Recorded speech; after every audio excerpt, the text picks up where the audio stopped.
కేసీఆర్ జాతిపిత రేవంత్ బూత్పిత అన్న BRS MLA Harish Rao వ్యాఖ్యలకు సీఎం రేవంత్ కౌంటర్ ఇచ్చారు. నిరాడంబరంగా బతికే కొండా లక్ష్మణ్ బాపూజీ, ప్రొఫెసర్ జయశంకర్లు తెలంగాణ జాతిపిత అవుతారు కానీ లక్షల కోట్లు దోచుకొని 100 ఎకరాల్లో ఫామ్ హౌజులు కట్టుకున్న కేసీఆర్ జాతిపిత ఎలా అవుతారని ప్రశ్నించారు. కేసీఆర్ గారు తెలంగాణ జాతిపితగా పేరు తెచ్చుకుంటే రేవంత్ రెడ్డి గారు బూతుపితగా పేరు తెచ్చుకున్నారు. బూతులు మాట్లాడింది బహుశా ఆయనకు బువ్వ లోపలికి పోదు కావచ్చు. నోరిప్పుతే బూతులే. ఆ జాతిపిత గాంధీ ఆశ్రమాలలో ఉన్నాడు, నిరాడంబరంగా ఉన్నాడు. మరి ఈ జాతిపిత వాసన లేకుండా నిద్ర లేస్తాడా? ఆ జాతిపిత ఎక్కడా? ఈ జాతిపిత ఎక్కడా?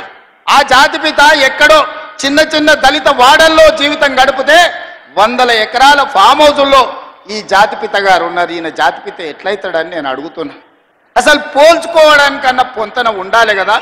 పులిని చూసి నక్క వాతలు పెట్టుకుంటే వాతలతోని నక్క పులి అయిపోతుందా? జాతిపిత అంటే ఎవరు? కొండా లక్ష్మణ్ బాపూజీ జాతిపిత. జాతిపిత అంటే ఎవరు? ప్రొఫెసర్ జయశంకర్ జాతిపిత.